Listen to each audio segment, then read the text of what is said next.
possibly one of the most famous Canadians in the world right now. No, not Justin Bieber or Justin Trudeau. It's the academic Jordan Peterson. The past 2 years, the Canadian psychologist and academic has been adopted as a hero. Are you a radical right-winger? It's a silly question. What's the evidence for that? I'm not asking for, I'm asking you. It's ridiculous to defend yourself against an accusation that has no grounds. So what is your political perspective? I don't really have a political perspective. I'm not trying to play a political game. And I don't think that the problem that we're having right now is a political problem. I think it's deeper than that, which is what I said right from the beginning, which is why I think that what I'm doing is resonating. Stephen's teammate is a professor of psychology at the University of Toronto, a YouTube sensation, and the author of the big new international bestseller, 12 Rules for Life. Ladies and gentlemen, Toronto's Jordan Peterson.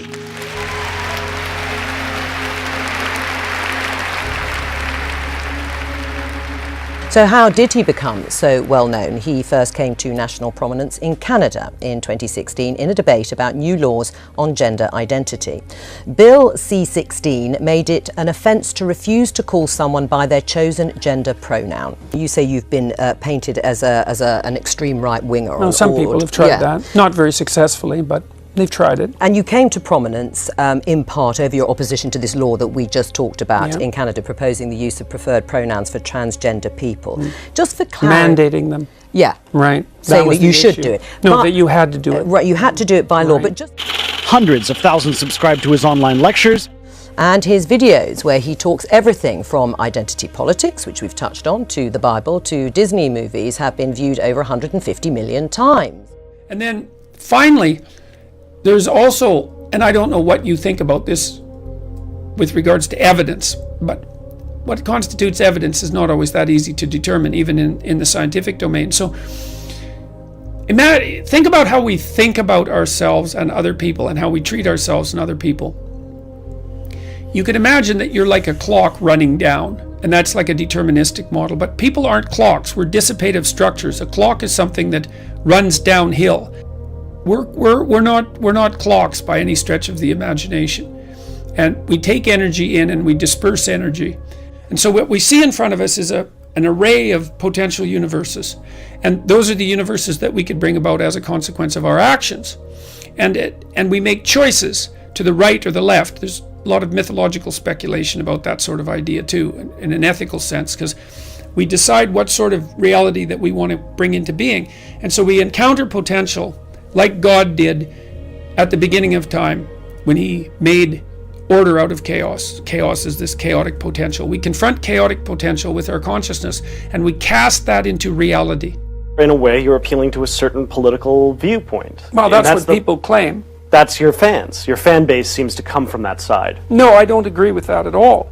I think that, first of all, whether or not what I have are fans is debatable. Rock stars have fans. I'm not a performance artist. I don't have fans. I have people who are listening carefully to what I'm saying. And it's very complicated what I'm saying. So they're not just fans. It isn't men precisely who I'm speaking to. It's people. I'm a clinical psychologist. I'm actually interested in individuals. And I'm interested in their fortification against tragedy. Every time I do an interview, the interview is always political. It's always political. Well, the clue is in the title of this program. We are the Daily Politics. No, fair enough. No, look, fair enough. And I'm not casting aspersions at this program, but the fundamental news that's important about what I'm doing isn't the political element. If you treat yourself like you're a free moral agent with choice and that you can determine the course of your life, then you seem to get along better with yourself and to be less anxious and to be more productive. And if you treat other people like that they're free agents that are making voluntary choices about how reality is going to come into being, and you reward them when they do it properly and you punish them or otherwise discipline them when they do it badly, then your relationships with them seem to work. And then if we predicate our society on the presupposition that each individual human being is capable of doing just that, then we seem to have extremely functional societies. And this is something that Sam Harris has been taken to task for many times, is if you dispense with the idea of free will, how is it you organize your relationship to yourself your interactions with your family and your relationships with the broader social community. It's a very complicated issue. So I believe strongly that we have free will, that we're responsible for our choices. Those choices are constrained in many, many ways. So there's a chaos within that can manifest itself, that can disrupt whatever order you are. And you know that in minor ways, because everybody's always running around doing things that aren't good for them, that they know they shouldn't do and that they can't control. And so there's a chaotic and an orderly aspect to everything, to the individual, to the family, to the social world, to the natural world. It's chaos and order at every level of analysis simultaneously. Thank you for your support for more and better debate on the big issues of the day. It's great to have you as virtual participants in tonight's proceedings. Great start to the debate, Michelle. Thank you. I'm now going to ask Jordan Peterson to speak for the con team. So we should first decide what we're talking about. We're not talking about my views of political correctness, despite what you might have inferred from the last speaker's comments. This is how it looks to me. We essentially need something approximating a low-resolution grand narrative to unite us. And we need a narrative to unite us because otherwise we don't have peace. What's playing out in the universities and in broader society right now is a debate between two fundamental low-resolution narratives, neither of which can be completely accurate because they can't encompass all the details. Obviously, human beings have an individual element and a collective element, a group element, let's say. Force for good or bad, PC? Well, I think at the moment it's clearly a force for bad. I think it's corrupted the universities, perhaps beyond repair. And I think the reason for that fundamentally is that the PC ideologue types think that the proper way to classify people is by their group affiliation. And there's all sorts of problems with that. One is that there's an endless number of ways that you can classify people by their group affiliation. Jordan, let's have you jump in on this idea of what you see as the pernicious danger of groupthink when it comes to ethnicity, when it comes to gender. Why do you think that's one of the primal sins, in your view, of quote, political correctness? Well, I think it's one of the primal sins of identity politics players on the left and the right, just to be clear about that. Personally, since this has got personal at times, I'm no fan of the identitarian right.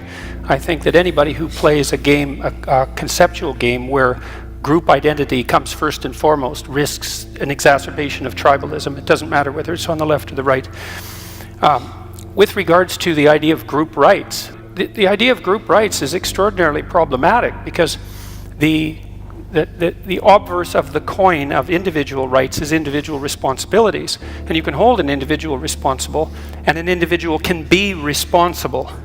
And so that's partly why individuals have rights. But groups, how do you hold a group responsible?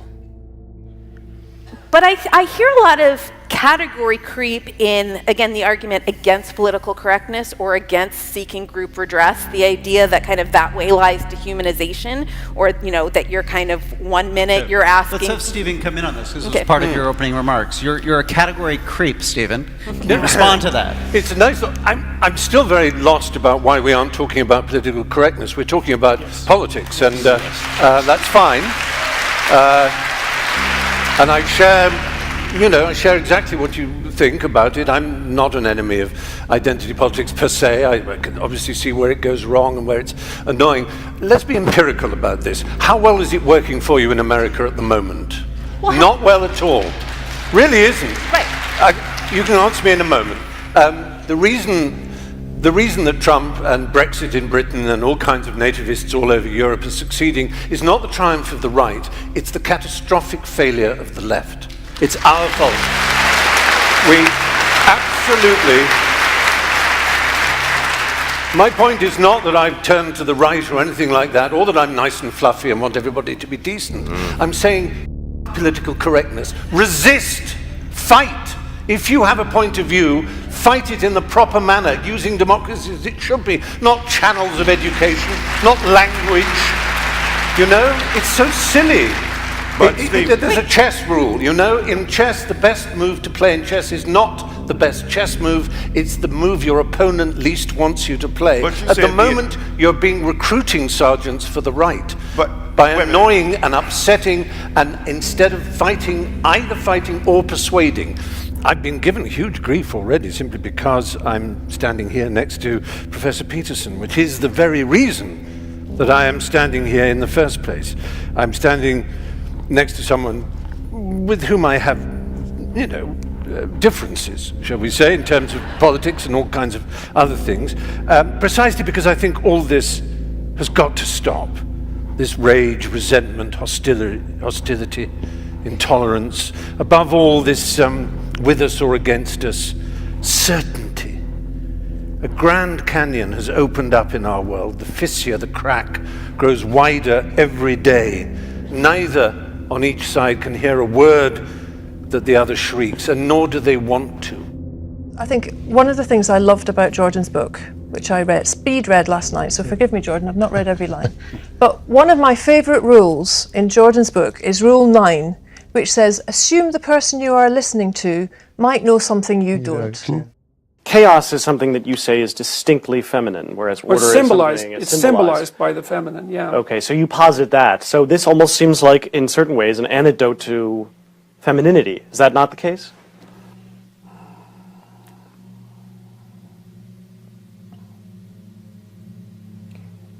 It's an attempt, I think that, let me think here for a minute how to put that properly.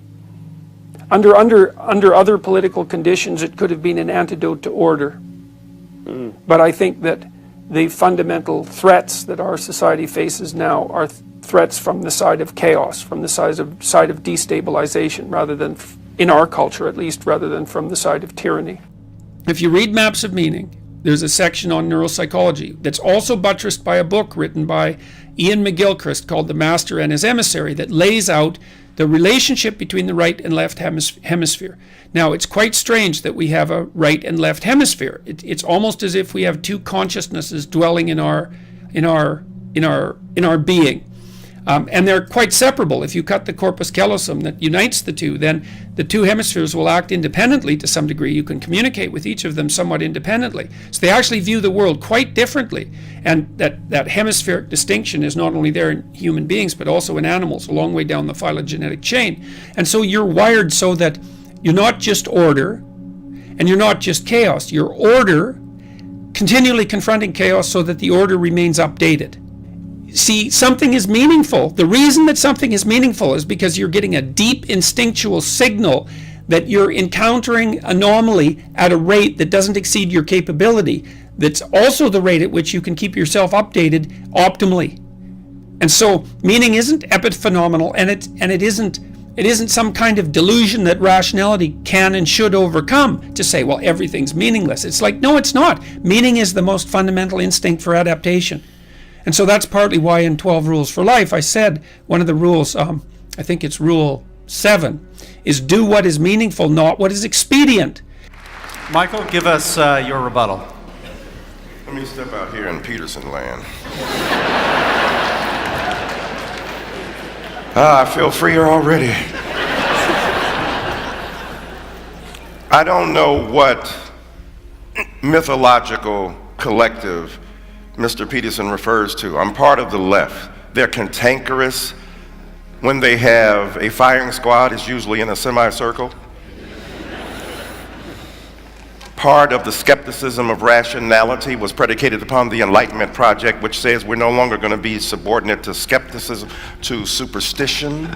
We're going to think, and we're going to think well. I'm going to stand here at the podium. I'm a preacher. And I will ask for an offering at the end of my presentation. This is the swimsuit competition of the intellectual beauty pageant. So let me show you the curves of my thought. Oh my God, was that a politically incorrect statement I just made? How did we get to the point where the hijacking of the discourse on political correctness has become a kind of Manichaean distinction between us and them? And I ain't seen nobody be a bigger snowflake than white men who complain. Mommy, they won't let us play and have everything we used to have under the old regime where we were right racists and supremacists and dominant and patriarchs and hated gays and lesbians and transsexuals that, yeah, you gotta share. This ain't your world, this everybody's world. And let me end by saying this. You remember that story from David Foster Wallace? Fish are going down, two fish are going, and an older fish comes in the opposite direction. He said, hello boys, how's the water? They swim on, they turn to each other, what the hell is water? Because when you're in it, you don't know it. When you're dominant, you don't know it. Nothing, Kaiser Soze said, is more interesting that the devil did than to make people believe he didn't exist. That's what white supremacy is. The phenomena of meaning is a manifestation of the complex orienting reflex. You're the force that confronts chaos and transforms it into habitable order. And there's an idea that if you do that using truthful speech, it's probably the deepest idea in the Bible. If you confront chaos and the unknown using truthful speech, then the order that you produce is good. The left hemisphere is specialized for what's known, and the right hemisphere is specialized for anomaly. And V.S. Ramachandran, who's a famous neurologist, an MD in California, has also made a very similar claim based on his analysis of brain-damaged individuals. But Goldberg's case was the left hemisphere is specialized for what you know how to do, and the right hemisphere is specialized for response to what's unknown. And that maps onto this order-chaos dimension, that the right hemisphere is concerned with reaction to anomaly. And so what happens in some sense is something unexpected happens, that's the domain of chaos. And that stops you in your tracks, it freezes you, and that's a predator response, a prey response actually. You're frozen. The unknown has manifested itself. You're not in order anymore. So you freeze, and then you cautiously start to explore, and then it's imagistic. You start making imaginal representations, metaphoric representations, dramatic representations of what might constitute the unknown. And then those representations are practiced and implemented in the world, and they become more and more fine-grained and automatized. And as that happens, the locale that they're represented in the brain shifts from right to left. So the reason I'm telling you all this is because, you know, this is where the metaphysical and the physical unite, and this is the sort of argument that I was trying to make to Sam Harris, and hopefully we'll be able to continue doing that because I'm going to meet him 3 times in the next few months.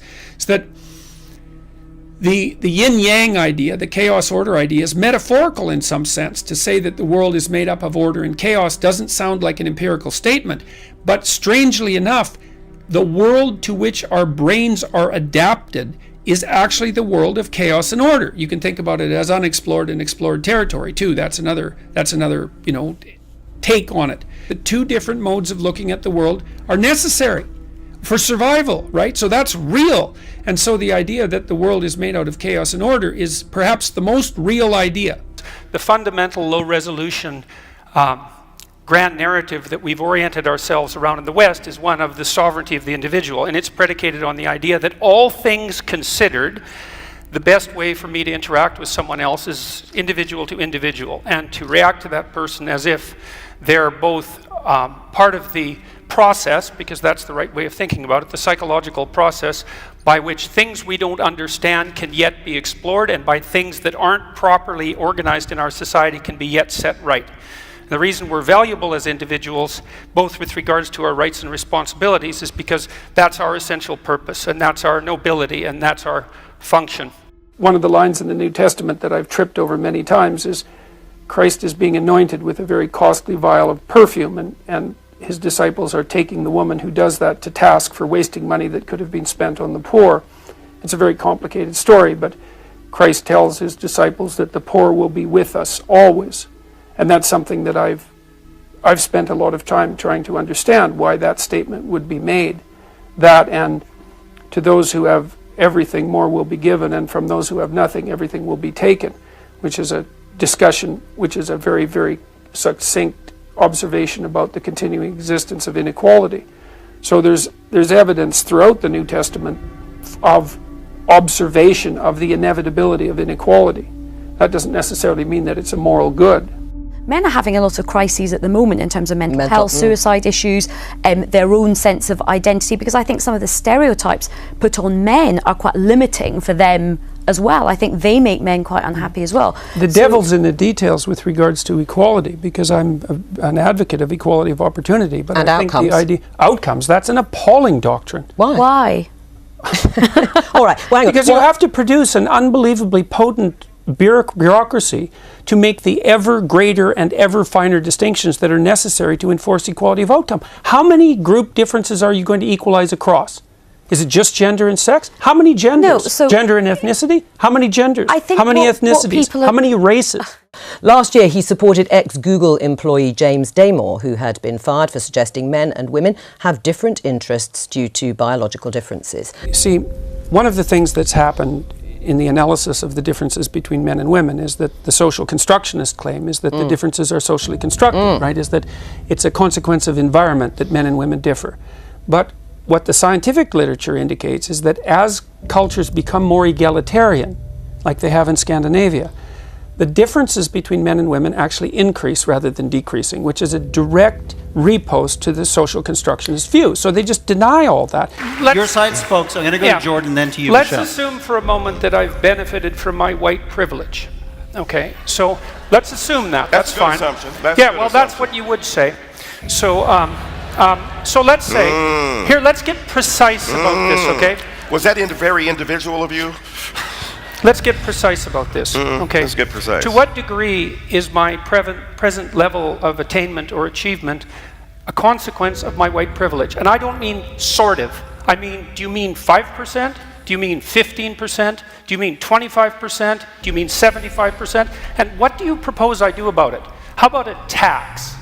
How about a tax that's like specialized for me so that I can account for my privilege, so that I can start hearing about it? Now, let's get precise about one other thing, okay? We'll get precise about one other thing. Now, Precise? Yeah, precise, yes. And so, if we can agree, and we haven't, that the left can go too far, which it clearly can, then how would my worthy opponents precisely define when the left that they stand for has gone too far? You didn't like equity, equality of outcome. I think that's a great marker. But if you have a better suggestion and won't sidestep the question, so let's figure out how I can dispense with my white privilege, and so that you can tell me when the left has gone too far, since they clearly can. And that's what this debate is about political correctness. It's about the left going too far. And I think it's gone too far in many ways. And I'd like to figure out exactly how and when, so the reasonable left could make its ascendance again and we could quit all this nonsense. Jordan's point about how does he, in a sense, get an equal voice in this debate back if it is implied that his participation brings with it this baggage of white privilege that doesn't allow him to see clearly the issues that are before us. But that is to be complicit in the very problem itself terminologically. You're beginning at a point that's already productive and controversial. You're saying, how can he get his equality back? Who are you talking about? Jordan Peterson? Trending #1 on Twitter? Jordan Peterson? With an international bestseller? I want him to tweet something out about me in my book. Jordan Peterson, right? This is what I'm saying to you. Why the rage, bruh? You're doing well, but you're a mean, mad white man. And you're going to get us right. And I have never seen so much whine and snowflaking. So I don't think Jordan Peterson is suffering from anything except an exaggerated sense of entitlement and resentment, and his own privilege is invisible to him, and it's manifest with lethal intensity and ferocity right here on stage. Jordan, I'm going to have to let you respond to that if you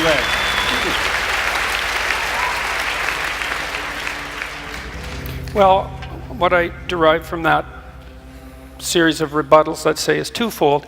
The first is that saying that the radical left goes too far when they engage in violence is not a sufficient response by any stretch of the imagination, because there are sets of ideas in radical leftist thinking that led to the catastrophes of the 20th century, and that was at the level of idea, not at the level of violent action. It's a very straightforward thing to say you're against violence. It's like being against poverty. It's like, you know, generically speaking, decent people are against poverty and violence. It doesn't address the issue in the least.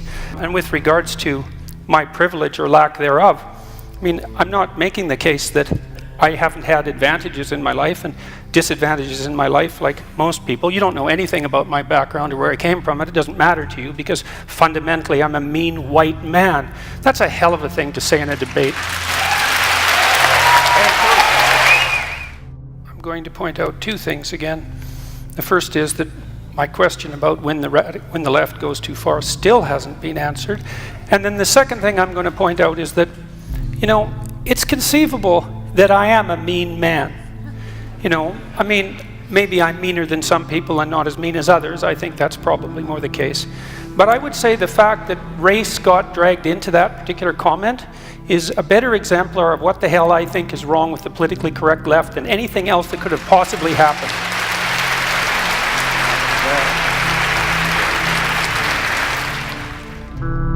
Explains your opposition to this idea of a law mandating you to use a preferred pronoun is because you don't actually believe that that's the truth, that a trans woman is a woman and therefore you can't use that pronoun. No, that's not my argument at really? all. Yeah, really. My argument is that the government shouldn't compel voluntary speech. No, but I know what your argument is, and no, you've but made that's it very really clearly. it. No, but that's exactly it. There's but the no motivation there's behind no motivation behind it. But you don't believe I wouldn't a have trans put woman is a woman. everything on my online in my life to take the stance I did unless I had thought that through very deeply. And I've thought it through very deeply. There aren't hidden motivations that have to do with some arbitrary prejudice against trans people. Okay. It's pure and simply this. There's never been a time in English common law history where the government compelled speech, and the Canadian government dared to do that. And that was unacceptable. And they masked it with this show of compassion for the oppressed, and I don't buy it.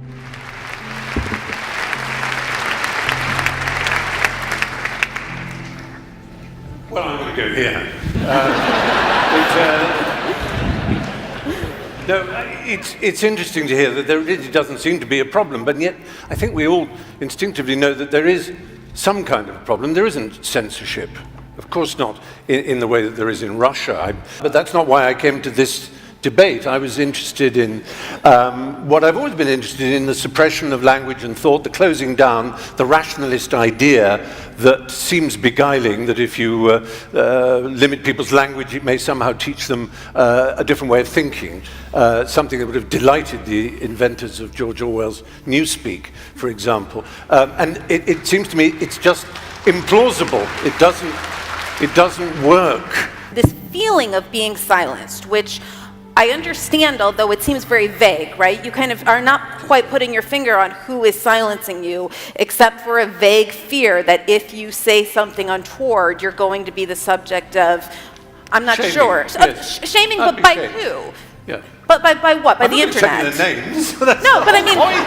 I'm scared. I wouldn't. If you're I listed, but that's again, the point. You're scared. It is a culture of right. fear. I understand there's that element of fear. What I'm saying is that it's a feeling. It's a feeling that is this sort of intangible result of I think primarily. We've all seen the sort of show trial thing where the person then apologizes. I have so much to learn about sexual politics. I am really sorry. Signed a lawyer, crossed out the name of the person. You think the real mistake of our left is that we underestimate the right. The right isn't as stupid as we'd like them to be. If only they were. If only they weren't so cunning, so sly, so smart, so aware of our shortcomings. And I just fear that political correctness is a weapon that they value. That the more we tell the world how people should be treated, how language should be treated, what words are acceptable, what attitudes are acceptable, what HR meeting is going to tell you in a long bullet-pointed list about how you look at people. All of this is meat and drink to bad people, to malefactors, to bad actors. I'm not counting myself as one of those bad actors in that sense. I mean bad actors in the other sense. Right,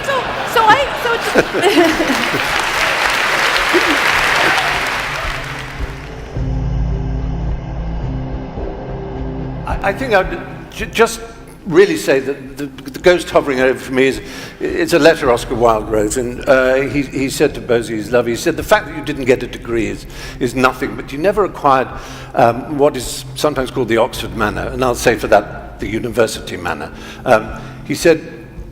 Oscar said, I take that to mean the ability to play gracefully with ideas. I think that's disappearing from our culture, and I think it's a terrible thing. But I don't think we should underestimate how much this feeling is prevalent in the culture of this strange paradox that the liberals are illiberal in their demand for liberality. They are exclusive in their demand for inclusivity. They are homogeneous in their demand for heterogeneity. They are somehow undiverse in their call for diversity. You can be diverse but not diverse in your opinions and in your language and in your behavior. And that's a terrible pity. People don't think through what freedom of speech means because they tend to think it means the right to criticize those who are in power, for example, which is one of the things it means. But freedom of speech actually means the freedom to formulate ideas badly and awkwardly in public while you're trying to think them through. Including offending people? Well, it's inevitable that you're going to offend people if you're going to talk about anything difficult, because if you talk about something difficult, then people are going to become emotionally involved. And that's especially true if you talk to large numbers of people about something difficult. Like if I address an audience of 1,000 people about anything vaguely contentious, which is obviously something that needs to be thought about, then a small percentage of them are going to be offended. And so what that means is that as your audience scales, or as the importance of the topic increases, your ability to say anything decreases. That's not good. And that's part of this pernicious politically correct doctrine that I've been speaking about. When a hierarchy becomes corrupt, then the only way to ascend it is to exercise power. That's essentially the definition of a tyranny. But that doesn't mean that the imperfect hierarchies that we have constructed in our relatively free countries, which at least tilt somewhat towards competence and ability, as evidenced by the staggering achievements of civilization that we've managed to produce, it doesn't mean that the appropriate way of diagnosing them is to assume without reservation unidimensionally that they're all about power, and as a consequence everyone who occupies any position within them is a tyrant or a tyrant in the making. And that is certainly the fundamental claim of someone like Foucault. And it's part and parcel of this, what would you call it, this ideological catastrophe that's political correctness. I'm not here to argue against progress. I'm not here to argue against equality of opportunity. Anyone with any sense understands that even if you're selfish, you're best served by allowing yourself access to the multiplicitous talents of everyone, and to discriminate against them for arbitrary reasons unrelated to their competences. It's abhorrent. That has nothing to do with the issue at hand. There's no way I'm going to agree that political correctness is the way to address any of that, and there's plenty of evidence to the contrary, some of which I would say was displayed quite clearly tonight. Look, when you look at the world, you look at the world with a set of presuppositions. I outlined that in chapter 10 in 12 Rules for Life, called Be Precise in Your Speech. It indicates that when you look at the world, you look at it through a value structure. You can't help that because you're always aiming at something in the world, and you're always aiming at something you want, and you're trying to get it. And so that means that you look at the world through a value structure. Now the question is whether or not that value structure is valid. And that's a very complicated question. Okay, so how do you know if it's valid? Number one, you lay it out and you act it out. You implement it perceptually and then you act it out. And if you get what you wanted, what the theory predicted, that's another way of thinking about it, but wanted is a better way of thinking about it, then the fact that that behavioral routine and perceptual structure produced the intended result validates it as a tool for obtaining that result. And that's a form of truth. Now, it might be the only form of truth, although I'm not convinced of that completely, but it might be. It's a very complicated question. And so if you immerse yourself in meaning, you can learn to do that. You can learn to do that. You can make that goal your highest goal. And so then the highest goal would be to be the sort of mythological hero, let's say, to embody and incarnate and imitate the mythological hero, like the imitation of Christ, which is what you're called to do if you happen to be Christian. That means that you live in meaning, and that meaning is the antidote to the suffering of life that would otherwise make you brutal and vengeful and unhappy and miserable, and like that young guy who just mowed down 12 people in Toronto. These are real things. You lose your sense of meaning, you end up in hell. And in hell you do all sorts of terrible things. These are dreadful realities, and it isn't as if they're not grounded in the appropriate science. So again, we're going to go right now to Stephen Fry and Jordan Peterson, get their thoughts on how the evening played out.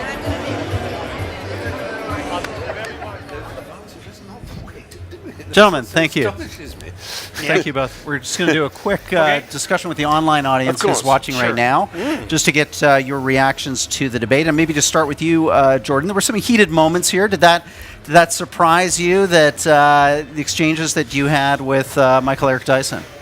Well, I wouldn't say it surprised me. Well, I suppose it probably did. It just didn't seem like a very good tactical move.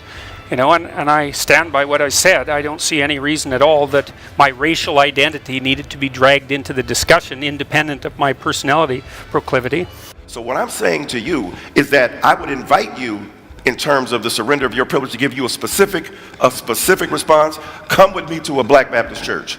Come with me to a historically black college. Come to me to an indigenous or First Nations community where we're able to engage in some of the lovely conversation, but also to listen and hear. And when I added race to that, I was talking about the historically evinced inability to acknowledge others' pains equally to the one that they are presently enduring. So, as a human being, I love you as my brother, but I stand by my comment. Well, I've seen the sorts of things that you're talking about. I happen to be an honorary member of an indigenous family, so don't tell me about what I should go see with regards to oppression. You don't know anything about me. You asked me a question, I gave you a response. Yeah. You gave me a generic response, a generic race-based response. Jordan Peterson, I would like for you to come with me, Michael Eric Dyson, to a Black Baptist church. You been to one of those? I would be happy to do that, by the way. Okay, all right, I'm going to hook you up. I would say what I just said to Mr. Fry here is that it was a pleasure sharing the stage with him. I've rarely heard anyone ever deliver their convictions with such a remarkable sense of passion and wit and forbearance and erudition. It was really something. I believe one of the greatest human failings is to prefer to be right than to be effective. And political correctness is always obsessed with how right it is without thinking of how effective it might be. But I'm not sure, and I would like this quotation from my hero Bertrand Russell to hover over the evening. One of the painful things about our time is that those who feel certainty are stupid, and those with any imagination and understanding are filled with doubt and indecision. Let doubt prevail. And I realize that that's not a political point of view, it is a personal one. Right. And the gap between the personal and the political, which is a space you obviously are very interested in as a psychologist, is one that is rarely explored. People are either so personal that it has no application in the outside world and the organization of human affairs, or they're so political and so much to do with structure and distinction between hierarchies and networks and so on, that they forget the individual. And that's the space in which the impassioned liberal lives, and it's not easy to do it because you often do sound rather wet, and I'm aware that I did. But I enjoyed it.